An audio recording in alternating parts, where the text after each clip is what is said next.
So I think a lot's going to be predicated, based on where the Hornets are in terms of injuries and, health and safety protocol measures and things like that right before we go into the bubble. So at this point in time, I'm just preparing, how I'm going to teach everything. I'm expecting that, management is going to do what they've always done and put really good people, high character people there, some really talented players. And, because it is a sprint, we're going to have to figure out the best way to teach these guys via Zoom, during quarantine.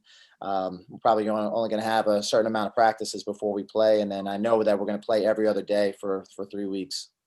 Biggest thing is probably going to be the quarantine time, basically having guys in a room for 10 days, quarantining before we get our first official practice in. So that's not really something that you look forward to, trying to figure out how to best develop these guys, as well as, make sure that they, we're preventing injuries, that we're working them into game shape before the games happen. So I think that's going to be one of the biggest obstacles or hurdles that we're going to have to figure out as a full staff. And then, I think the silver lining behind the bubble is that we actually get to participate in a bubble. I think that's the biggest thing. There's 11 teams that opted out.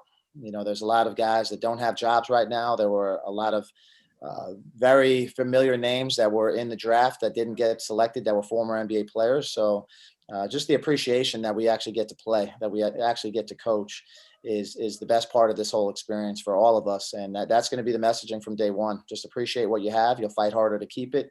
Let's play together. We have an opportunity here to develop these guys within the Hornet system, the way that the Hornets have been playing. We're playing a great brand of basketball. We've been moving the ball, shooting the three. Defensively, we've mixed things up. And so, these guys are going to get firsthand knowledge of how we do things with the Hornets. And, hopefully, they appreciate that. It's just who he is. Michael Jordan being the owner, the overseer of everything.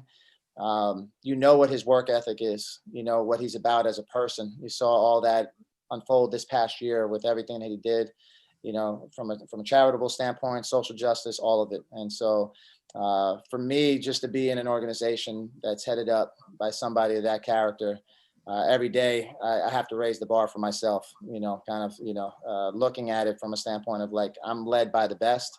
And so that forces you to be the best. Eddie Wooten, Greensboro.com.